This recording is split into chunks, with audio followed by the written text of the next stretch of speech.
इस बीच चिराग पासवान ने सीसीटीवी न चलने पर चिंता जाहिर की है।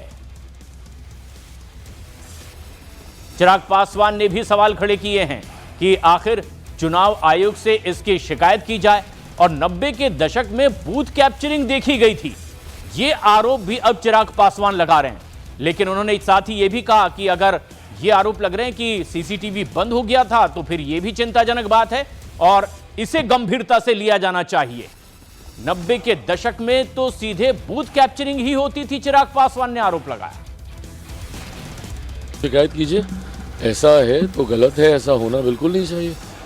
बट ये बात इन लोगों की ना बात नहीं समझ में आती। इन लोगों को व्यवस्थाएं सरकार में भी ये लोग रह चुके हैं, उसके बाद भी ना कांग्रेस को समझ में आती है ना राजद को समझ में आती है। जब ये लोग एसआईआर का भी मुद्दा बनाएंगे तो उंगली किस पे उठाएंगे? सरकार पे। भैया सरकार ना 3 में ना 13 में, अगर वो सीसीटीवी नहीं चल रहे हैं तो उनसे ज़्यादा चिंता हम लोग को भी है भाई, क्योंकि हम लोग को तो साफ दिल से काम करने वाले हम लोग हैं। 90 के दशक में कैसे बूथ कैप्चरिंग होती थी, कैसे बूथों को लूटा जाता था, उसका अनुभव तो इन लोगों के पास है ना, राजद के पास है। बिहार के जमुई में आरजेडी कार्यकर्ताओं का हंगामा हुआ है। बीजेपी उम्मीदवार के ऑफिस के सामने ही बदसलूकी का आरोप लगा। आरजेडी उम्मीदवार पर बिना इजाजत जुलूस निकालने का आरोप लगा। धार्मिक नारे भी लगाए गए, यह आरोप लग रहा है। मौके पर भारी संख्या में पुलिस बल की भी तैनाती कर दी गई है, जैसा कि आप तस्वीरों में देख रहे हैं।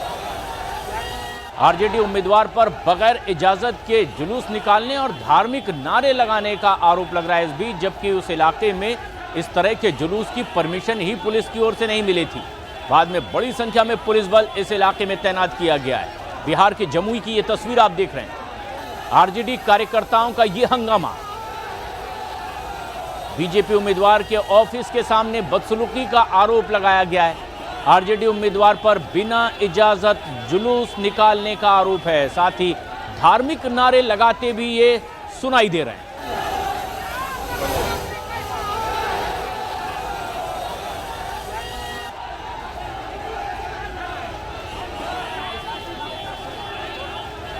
और ये तस्वीर आप देखिए बिहार के जमुई की।